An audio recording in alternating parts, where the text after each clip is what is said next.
Prazer ou obrigação? Qual é a motivação ideal do ser humano? Então vamos lá. Vamos primeiro completar a ideia que a gente está vindo até agora.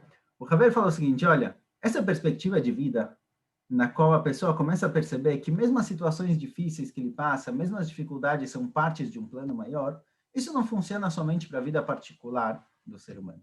Isso funciona, na verdade, de forma geral para o povo. A Israel, se a gente analisar a história do povo judeu, a gente vai ver que eles passaram muitos anos em Eretz Israel, 800 anos no primeiro Beit HaMikdash, mais uns 400 no segundo, dá muitos e muitos anos de Beit HaMikdash, muitos anos de nevoá, de profecia, em Eretz Israel. Porém, muitos anos o povo judeu passou fora, passou em exílios, passou sendo perseguido aqui e ali, guetos, e pogrom, inquisição, várias situações complicadas em que o povo sofreu muito. E o Haver fala, olha, quando a gente tem a perspectiva de vida na qual a gente analisa tudo como um todo, e não as situações difíceis por si só, e vê elas como algo ligado ao plano divino, a gente consegue ver uma vida melhor. E assim também o povo judeu, quando analisa dessa forma a diáspora, analisa dessa forma a situação na qual ele se encontra, ele consegue entender melhor a vida dele. Ele consegue aceitar melhor mesmo a galuta. E o Kuzari concorda com isso. O Kuzari fala, olha, realmente, alguém que vive dessa forma, ele tem tanto o Lamazé quanto o Lamabá. Ele vive bem nesse mundo porque ele consegue ver que aquela situação difícil não é algo fora do plano divino, não é que ele foi largado, que a Kadosh Baruch Hu ignorou ele e não quer mais saber dele. Ele consegue se conectar com o lado bom da vida mesmo nessas situações. E essa é Emuná, traz para a pessoa, o Lamabá leva a pessoa para o mundo vindouro. Porém, alguém que vive o tempo todo incomodado com a situação dele, ele não tem nem Olamazé, nem Olamabá, ele sofre demais. E o Haver fala para o Kuzari o seguinte, olha, como a pessoa alcança isso? Qual é a forma, quais são as ferramentas através das quais a pessoa consegue atingir essa perspectiva de vida? E antes de trazer essas ferramentas mesmo, o Haver apresenta isso com uma frase bem estranha, com uma frase bem diferente. Ele fala o seguinte, o que traz a Neimut para a vida do Hassid? O que transforma a vida do Hassid em uma vida Neimai, uma vida gostosa? Anala Natoi, Chovat Abrachot שהוא חייב לברך על כל מה שהוא מוצא בעולם ועל כל המוצא אותו בעולם. Fala o Haver para o Kuzari, o que traz prazer na vida do Hassid, o que traz prazer na vida de um Yehudi, é a obrigação de fazer brachot. Agora, antes de entrar na questão das brachot, e tentar entender melhor um pouco mais qual a função da brachá, como a brachá serve de ferramenta para criar essa perspectiva de vida, vamos analisar aqui a frase do Haver. O Haver falou, o que traz prazer para o ser humano é a obrigação de fazer brachot. Prazer e obrigação, a priori, são contraditórios. Eu posso fazer alguma coisa por prazer, porque eu gosto, porque eu estou afim, ou eu posso fazer uma coisa por obrigação. Quando você manda uma criança arrumar o quarto, ela não arruma o quarto, oba, eu estou afim de arrumar o quarto, que prazer. Ela arruma o quarto porque obrigaram ela. E alguém que trabalha, alguém que está numa empresa trabalhando, ele precisa fazer alguma coisa, ele faz porque ele é obrigado. Se perguntar para ele se prefere agora ir para a praia, para uma piscina, tirar férias, um churrasquinho ou trabalhar. Óbvio que ele prefere tirar férias, mas ele tem uma obrigação, então ele vai lá e faz. Como o Haver pode falar que o prazer na vida do Hassid vem da obrigação de fazer as brachot? Prazer e obrigação são contraditórios? E o prazer e a obrigação, na verdade, eram duas linhas na filosofia da Grécia Antiga.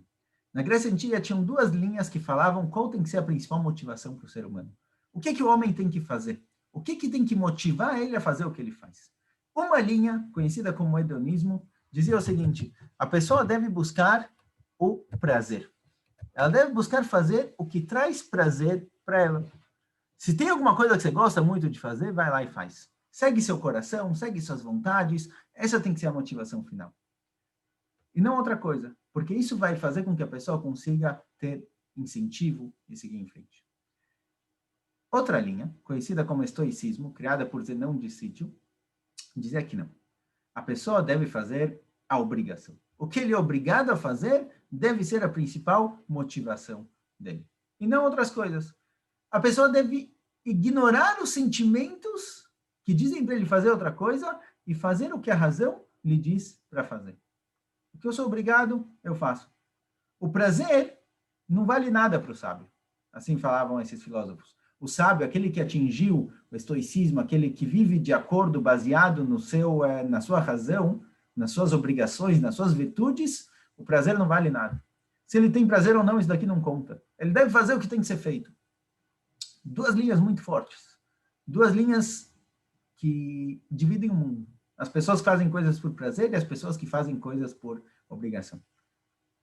O que o judaísmo tem a dizer sobre isso? O que a Torá tem a dizer? Qual é o caminho correto? Então, se a gente analisar o recebimento da Torá, a gente vai ver algo muito interessante. Algo aparentemente contraditório. Todo mundo conhece aquela frase famosa que o povo judeu disse ao receber a Torá, Naaseh venishma. A gente vai fazer e depois vamos ouvir o que você está pedindo. A gente está disposto a fazer tudo o que você quiser, Kadosh Baruch Hu. Nós estamos aqui empolgados para receber a Torá no Mamad Har Sinai. O povo judeu estava disposto a cumprir a Torá, o que for, eles estão empolgados, eles estão afim, eles querem fazer. Eles têm muito prazer em fazer agora a vontade divina. Não mexa nele, eles querem isso. Prazeroso, ótimo. Estão afim? Muito bom. Porém, aparece em Hazal também, que a Kadosh Baruch Hu kafale mar kegigit. A Kadosh Baruch Hu colocou uma montanha enorme em cima do povo judeu e falou para eles o seguinte, ou vocês recebem a Torá, ou eu derrubo a montanha em vocês e morre todo mundo e acabou por aí. Como assim? A gente falou, a gente está afim, queremos receber, estamos empolgados. Por que a Kadosh Baruch Hu tem que obrigar o povo judeu a receber a Torá? Esse é o ponto. Se fosse somente pelo prazer, se o povo judeu recebesse a Torá porque ele está afim, ele quer muito, então o que ia acontecer? Uma geração depois, 2 gerações depois, o povo judeu ia falar, olha, não estou muito afim, não quero mais. Quer saber? Eu quero 612 mitzvot. Essa mitzvah ali, não quero. Essa pode tirar. Não estou afim. Ah, eu quero cumprir o Shabat. Ótimo. Shabat seguinte. Ah, hoje eu quero ir para a praia. Se o prazer fosse a definição, fosse a motivação final do povo, fosse definir o que a pessoa vai fazer, então, talvez naquela geração estavam empolgados, 2, 3 gerações para frente também, depois acabou. Quando não tiverem afim, não vão fazer. A Kadosh Baruch Hu tinha que colocar também no recebimento da Torá a obrigação, por 2 pontos. O primeiro ponto, justamente por isso, não é prazer ou não prazer, não é estou afim ou não estou afim. A Torá tem que ser cumprida independente da vontade da pessoa. Se existe aqui uma obrigação de cumprir a Torá. A pessoa deve cumprir de qualquer jeito. Porém, tem algo a mais. Se a Torá não fosse obrigada, se o povo não fosse obrigado a receber a Torá, isso significaria que a Torá não é tão importante. Coisas que são importantes, elas são obrigatórias. Escovar os dentes. Não é algo prazeroso. Mas é obrigatório, senão a pessoa vai ter cáries, vai perder os dentes quando crescer, quando for ficando mais velho. Dá para falar que escovar o dente não é algo obrigatório? Não. Quanto mais importante for aquela questão, mais obrigatória ela vai ser.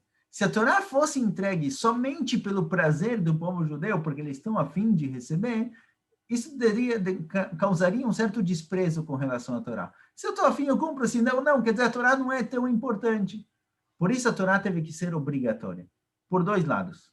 Para que a pessoa não fale, olha, agora eu não estou a fim, não vou cumprir. Não, a obrigação existe, e para dar importância para a Torá.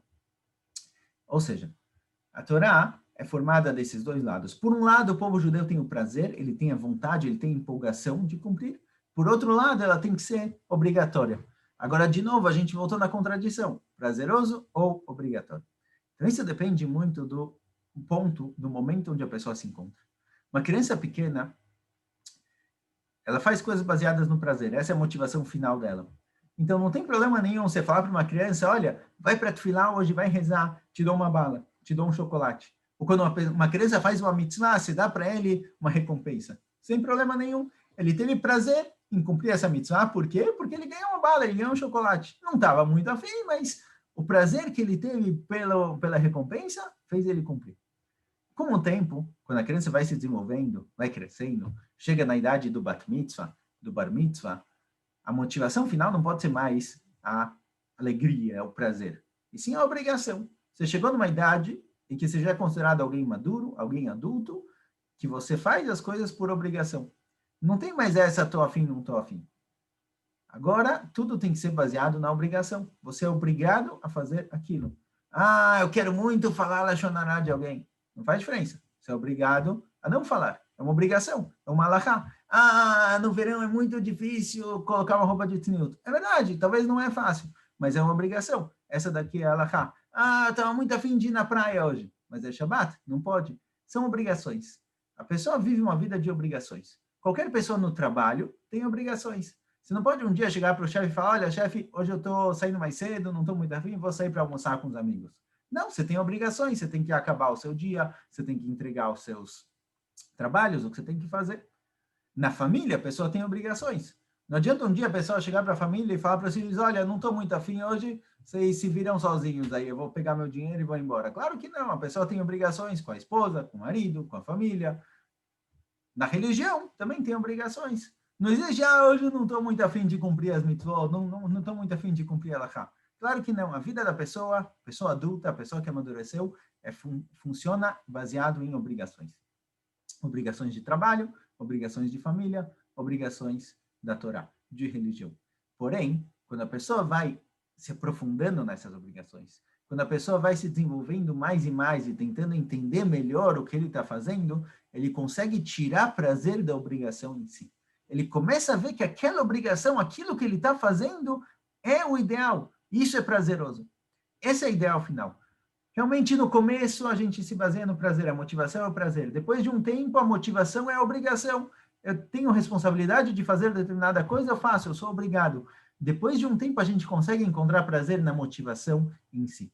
Assim foi entregue a Torá, com obrigação e com prazer. A mistura dos dois, o shiluv, a harmonia entre os dois, é a vida ideal do judaísmo, certo? Então, o judaísmo, ele fala que não existe prazer ou obrigação, existe um caminho oculto no qual a gente une esses dois. É isso que o Haver quis passar para o Kuzari. Ele deixou o Kuzari um pouquinho tonto, falou, olha, a pessoa tem que ter prazer na obrigação de fazer brachot. Então, o Kuzari começa a perguntar, peraí, ou prazer ou obrigação, não dá para ser os dois juntos. Então, na continuação, a gente vai ver que justamente as brachot trazem um prazer para a pessoa. Justamente a obrigação de fazer brachot vão trazer prazer para a vida da pessoa, e essa daqui vai ser a ferramenta para criar essa nova perspectiva de vida. A perspectiva na qual a pessoa começa a viver bem, e mesmo as situações de dificuldade não trazem para ele depressão e tristeza e se aprofunda num sentimento negativo, e sim, a pessoa começa a passar por essas situações de cabeça erguida,